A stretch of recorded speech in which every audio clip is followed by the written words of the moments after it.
عشق را بی خیش بردی در حرم، عقل را دیوانه کردی عاقبت. شمع عالم بود عقل چارگر، شمع را پروانه کردی عاقبت.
اینجا دیگه شروع محله ماست، جیرسر که بهش میگن که اینم باقای مشنگ امیر صادقه که پدر و مادرم اینجا دفنن.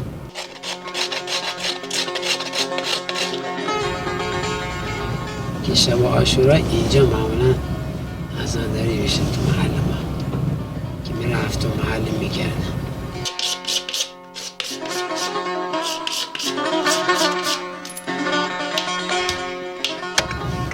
از اینجا سراچای شروع میشه که کوچه ماست. یه سرای یه محوطه بزرگی داشت که همه اونجا دختر و پسر همه با هم بازی میکردن. این ورودیه کوچه است.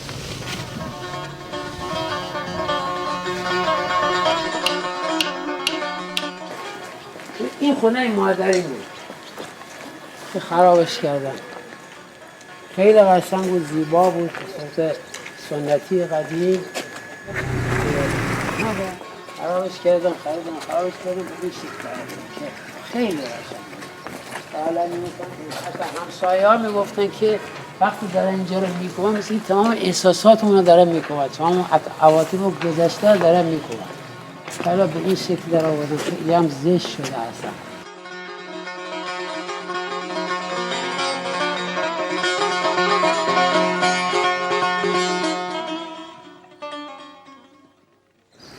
شصت سال خاطره اینجا خوابیده که زندگی کردیم و تحصیل کردیم و درس خوندیم و کار کردیم و همه اینا دیگه رفته زیر این ساختای جدید مدفون شده.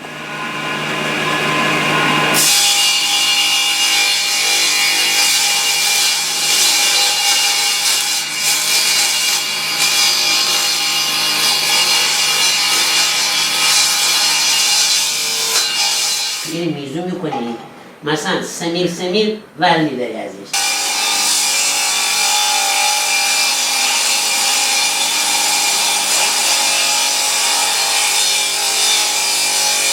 اینجا خدا بردارم؟ آره دیگه ریزی هی بنداز اینجا بنداز بعد کم بشه روی رنده این طرف و این طرف. چرا؟ الان بهت میگم.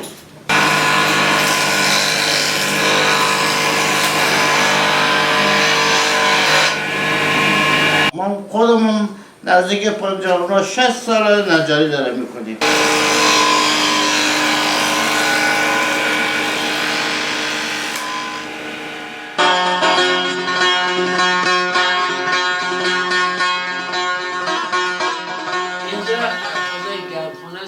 چوبای مختلف از نارنج و عناب و گردو افرا و انواع و اقسام چوبا اینجا میزنیم. بعد از خرید و برش بیاریم اینجا میزنیم ریزه ریزه خشک چون با آرامش و یواش یواش باید خشک بشه. نمیشه یه دفعه بذاری خشک بشه تغییر فرم دفرم میشه. باید با صورت ملایم. نتیجتا انواع اقسام چوبا مثلا این گردو واسه این دسته استفاده میشه ازش. این هم بعضا عنوان دسته استفاده میشه. نارنج میتونه دسته سفید باشه. بعد این نارنج به صورت نوارهای باریک برش میخوره واسه ست دسته که نوارهای سفیدی که روی دسته کشید بشه. اینا صفحات هستن که به صورت یکی یا دوتا صفحه توش در میاد که بعد روی کاسه سوار میشه و چوبش هم چوب توت که باید حتما توت باشه. اینا همه ورقای مختلف توت هستن که بافتای خیلی زیبایی دارن. بافت مخملیش خیلی زیباست که واسه این صفحه استفاده میشه.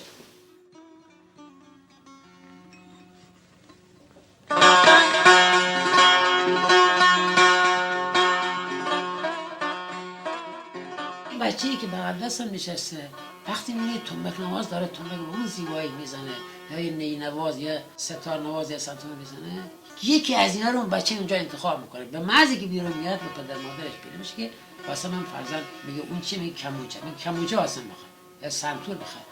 خب این باعث میشه اون ذهن بچه روشن میشه.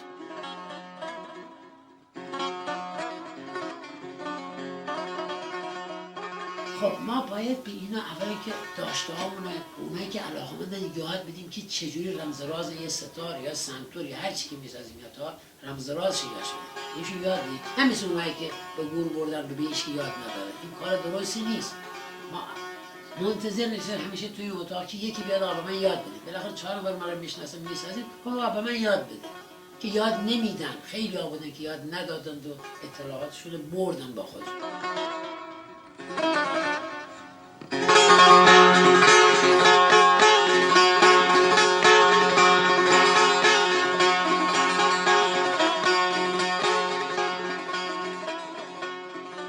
با ساختن ساز نمیشه مراد زندگی گذاری. فقط عشق علاقه داشته باشی میتونی ساز خوب واقعا بسازی.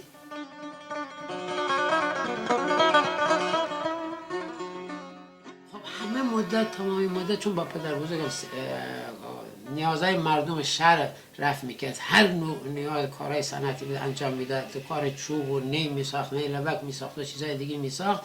40 صنعتی معروف بود. من 40 صنعتی ما هم در جوارش که درس میخوندیم کاراش یاد میگرفتیم تا اینکه بعد از فوت اون که ما دانشگاه هم رفتیم.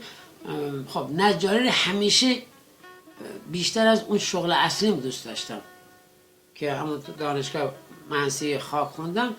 نجاری بیشتر دوست داشتم، همیشه ادامه میدادم. نیازهای خونه رو کتاب خونه و تخت و اینا رو میساختیم. پس از مدت‌های زیاد کار کردیم دیدیم نه این نمیتونه ارضامون بکنه. نتیجتاً تا اینکه یه ستاره خریدیم. اون ستاره فقط هی نگاه میکنیم که چجوری باید این کاسه رو ببندم. هرچی فکر کردم خب خم کردن واسم خیلی مهم بود. چجوری خم بشه، چجوری وصل بشه و اینا. خب این ستاره همیشه هی نگاه میکردم تا اینکه رفتم پیش یکی که همه ستاره سازای ایرانی رو حداقل میساخت. گفتیم میتونی کلید این کار رو ما فقط بگی اینا. این اومد 2 تا مزراب و سنتور داد دست من، کج کوله بود. گفت اینو اول راستش کن. هنوز اول کارم ساخت ستار شروع شد. تا که داد دستم فهمیدم که میخواد من چیزی به من یاد نده یا چیزی به من نگه. من آوردم 1 هفته نگه داشتم، بردم بهش دادم و اینا تا اینکه تصادفاً یه آقای یودلا گودرزی دوست بود اومد اونجا با هم آشنا شدیم. فهمیدیم که ستار سازی میکنه.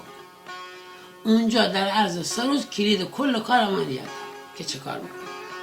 چوب خریدیم و سریع خیس کردیم و درست کردیم و خمش کردیم و دستارم وصل کردیم. سفر حتی گفتم دیگه نمیخواد خودم میدونم. ما شروع کردیم کار کردن. از سال 70 تا 77 هر چی کار کردیم.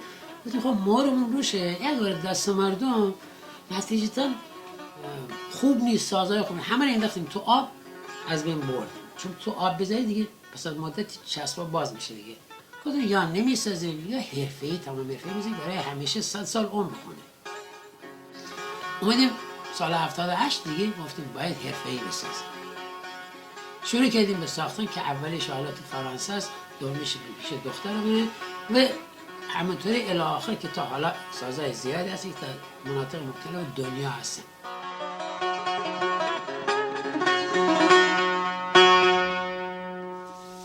خب ترک ما میاریم که اول توی آب بخیسونیم که تا بین 90 تا 98 درجه آبدار بشه. بعد از اینکه خیس کردیم قشنگ 95-98%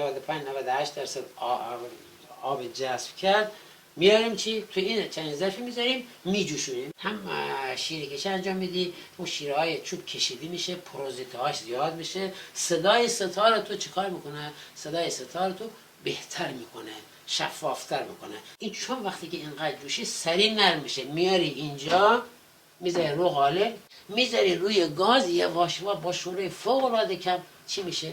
این خشک میشه. قوز که خورد به این شکل در میاد که روی کاسه میبینید.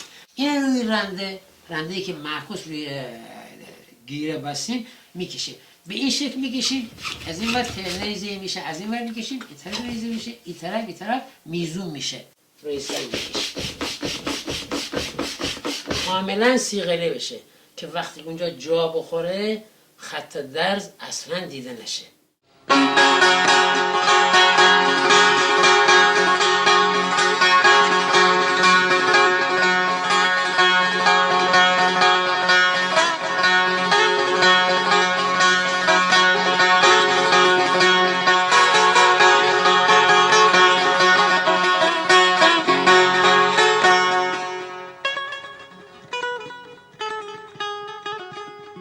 موقعی که وارد دانشگاه شدیم کار شروع شد و کار کردیم تا سال 59 جنگ شروع شد و در خدمت جنگ بود. تمام بیمارستان ها رو سنگر می‌زدیم.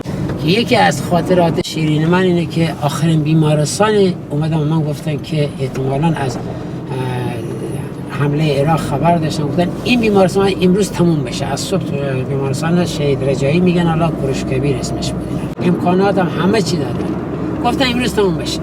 خب 6 متر ارتفاع بود، ما 3 متر اولشو 3 متر در 3 متر ماسه ریختیم پشت دیوار بیمارستان آوردیم بالا.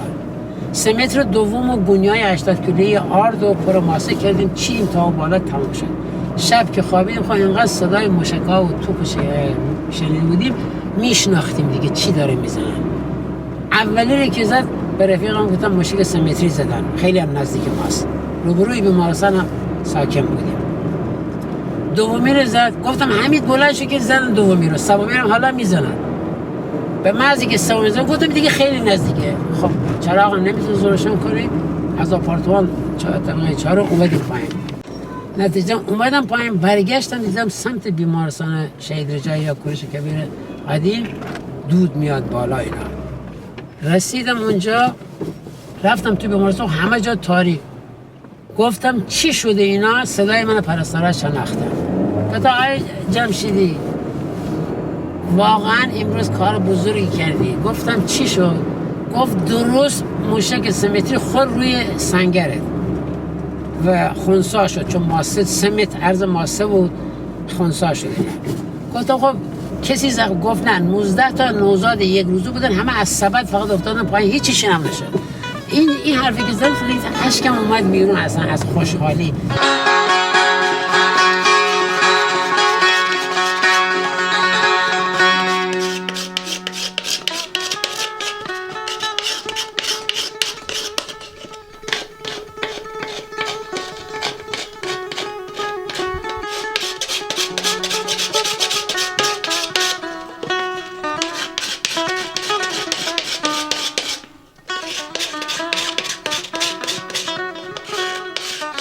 بهترین وسیله‌ای که میتونیم توی کاسه رو راحت بتراشیم.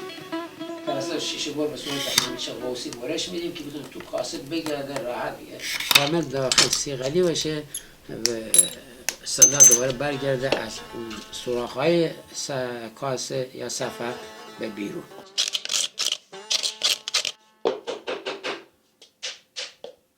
مشخص میشه که صدای کاسه مناسب دیگه بستن صفحه و مرحله رفتن به سمت مراحل بعدی است.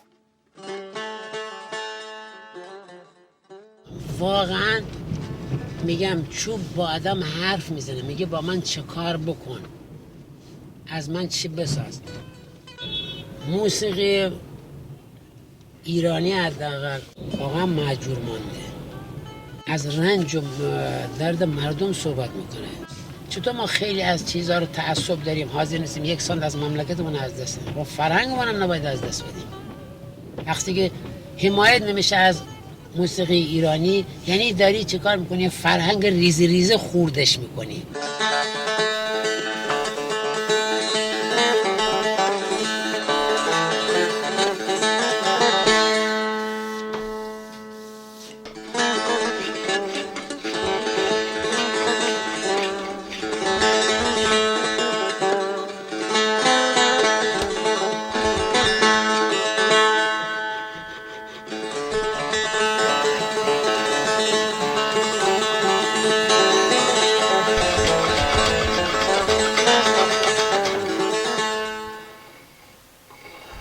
وقتی که دسته رو انتخاب کردیم از حالت 4 طرف به صورت مورب از 2 طرف، وقتی که تو دستگاه تراش دادیم، بعد از اون میایم مرحله سنباده کشی روی سطح دسته. سطح دسته رو شروع میکنیم به تراش دادن.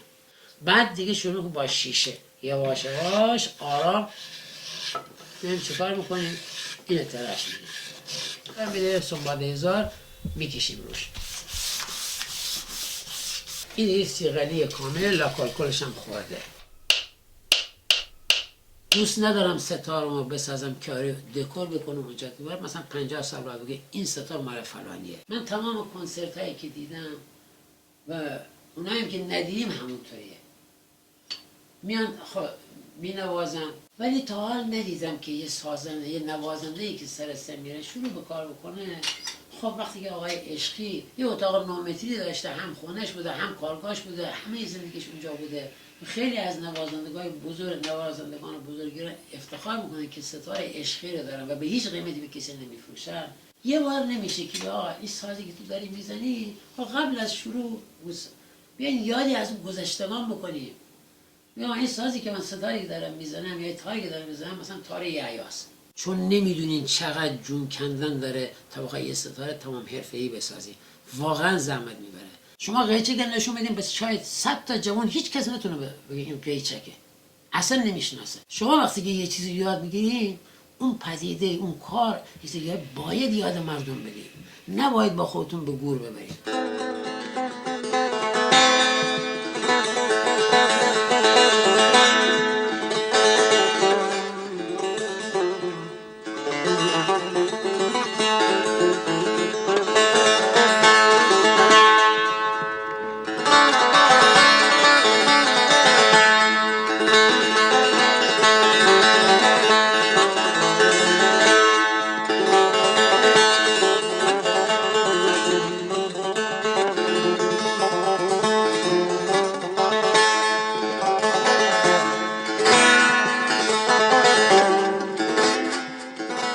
در مورد چوب اوناب یه خاطره سال گذشته است که رفته بودم بخرم. چوب اوناب خب میدونی که قرمز رنگ قشنگی هم داره، رنگ‌های مختلف قرمز داره که یکیش مثلا اینه. همین امروز می اومدم توی کارگاهی همینطوری نمونه برداشتم که مثلا این یا چیزهای دیگه، یا مثلا دسته ستار میندازیم این شکلی دیده میشه.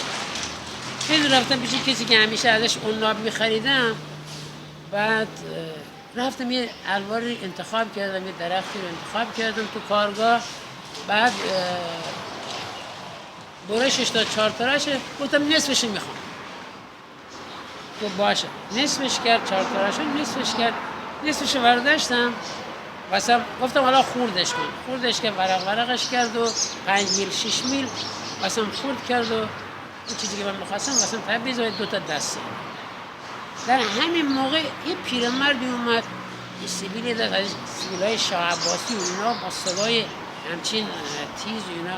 و این نصفش نمیخوای؟ گفتم نه، میتونی ورداری اینا. داشت یارو تونتون بارش میداد، گفتم میتونی ورش داری. هر دوتا مساوی بودن مال منو برش داد، ورداشتم آوردم رو ترازو، چون وزنی میخریم دیگه. اینم مال خودش ورداشت، مال اون برش هم داد، همونطوری ورداشت آورد و اینا چند تا کشی ورداشت آورد اونجا. من وزن کردم، گفتم چقدر بدم؟ گفت 6500. ما هم 6500 گذاشتیم جلوشو. پیرمردم مال خودشو گذاشت، مال اونم وزن کرد، هم وزن چوب من بود. الان مثلا 10 گرم 20 گرم یا 100 گرم بالا پایین، ولی تقریبا هم حجم حداقل بود. گفت چند من بدم؟ گفت 65000 تومان. گفت یعنی چه؟ از این میگیری 6500 از این میگیری 65000 تومان. گفت دلم میخوای ورش نداره بذار اونجا مشتریش هست. من برگشتم گفتم هنرتون چه هنری انجام میدید؟ برگشت گفت من اینا رو چوب بافور میسازم.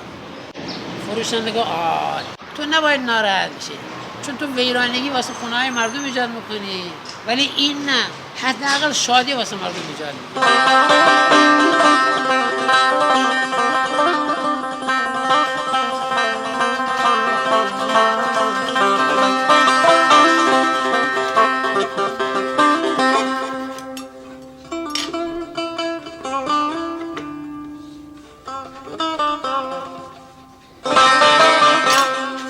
گوشی ما خام بوده، وقتی که صابونیمش به این شکل رو با لپکل همشه. حالا این گوشی نیاز به سوراخ داره.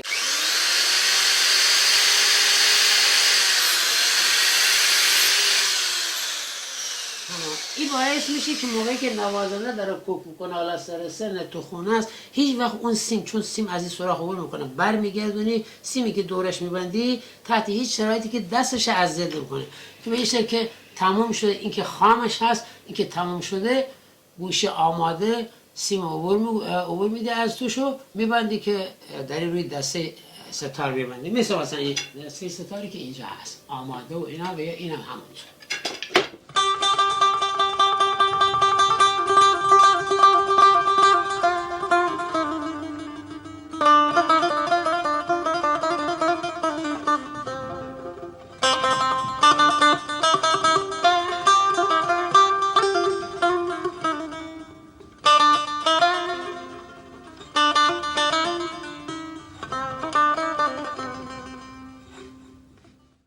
کلاس اول که میخواستم برم، مادرم از این پارچه های انگلیسی که به قول معروف دورریز نو بود واسه من با دست کت درست کرد.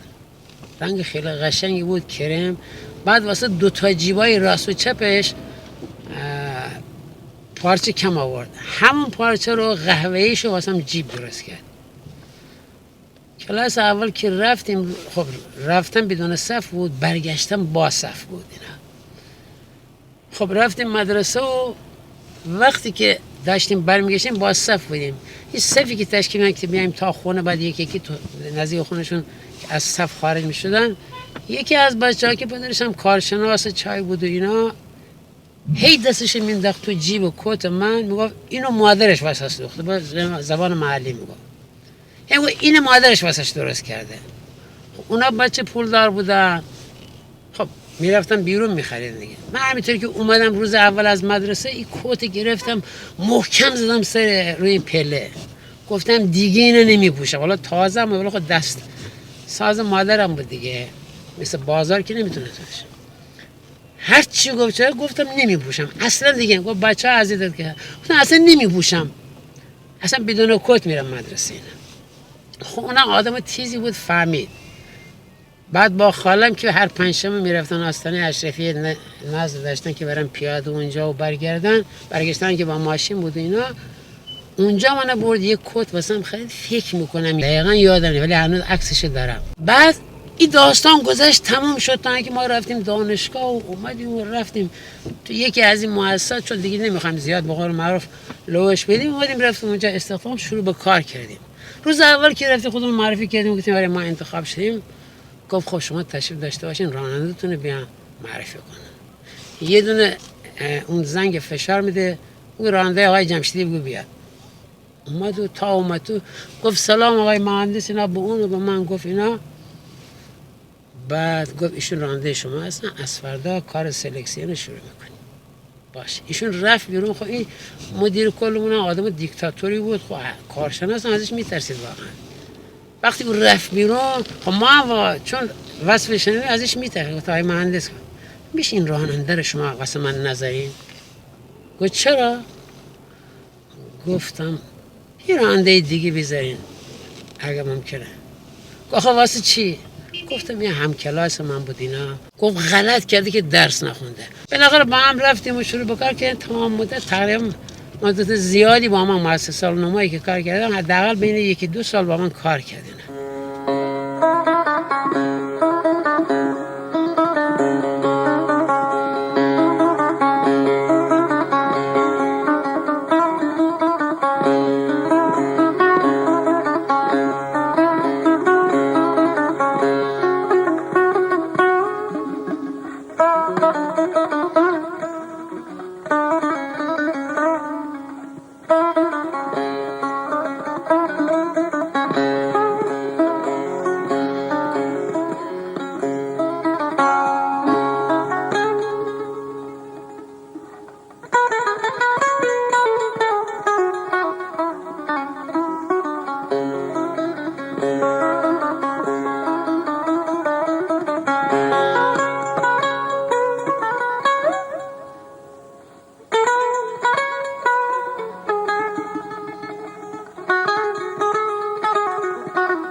حالا میخوایم میایم صفحه انتخاب. یه صفحه اول میداریم که قبلا خطش کشیدیم، اینو برشش میدیم. برشش که دادیم با اره عمود بر و هر چیزی که میخوایم ببریم، بیشتر اره عمود بهترین روش میشه. این تبدیل میشه به این باز خامات 4 میل. یواش یواش با رنگی خامات سفر کردیم.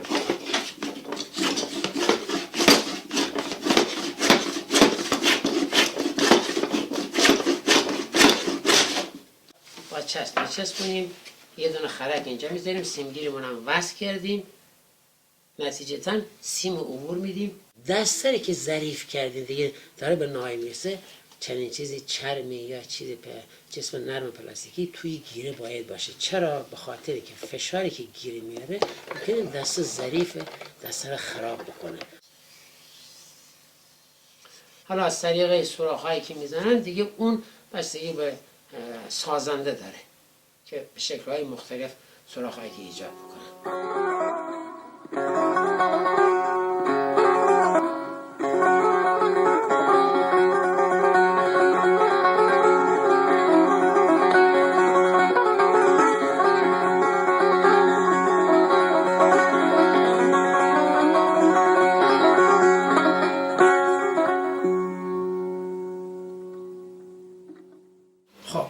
کاسه که آماده شد، دستم که آماده شد، کاسه رو میخوایم به دسته ببندیم. کاسه رو که به دسته ما بستیم تموم شد، قسمت هضم و کار تموم شد، سیغلی دسته و کاسه تموم شد. خب ما مجبوریم سفر رو ببندیم دیگه. سفر رو چون میخوایم ببندیم به علت علاقه‌ای که حالا به فریختگان جهان و ایران داریم، واسه اون ساز خب درسته این مورد جمشیدی داره، ولی واسه اون ساز یک اسم میذاریم. خسرو گل سرخی. این خسرو گل سرخی.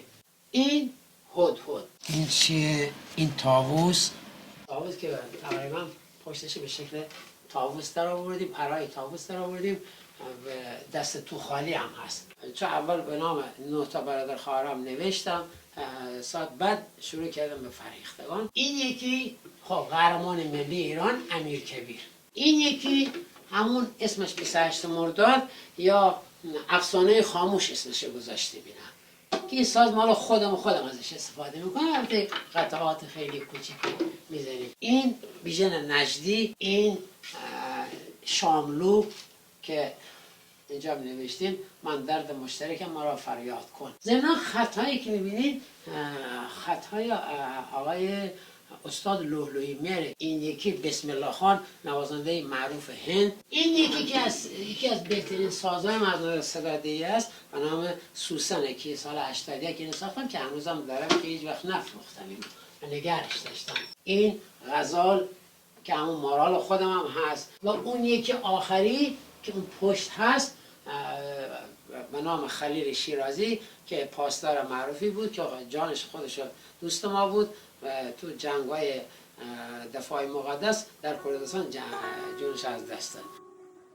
دوست داشتم که مثلا ستاری داشته باشم ساخته باشم که مثلا استاد عبادی بدم یا مثلا استاد زلفنون بدم. دیگه کار مهندسی رو گذاشتیم کنار، گفتم همون عشق خودمون که ساز باشه از قدیم شروع کرده بودیم همون ادامه دادیم و این کار ادامه داره. حالا تا که زنده هستیم میسازیم و میسوزیم بالاخره تا اینکه دیگه عمر ما دیگه به آخر برسه و ساز آخرمون میبینیم کی میسازیم نمیدونیم.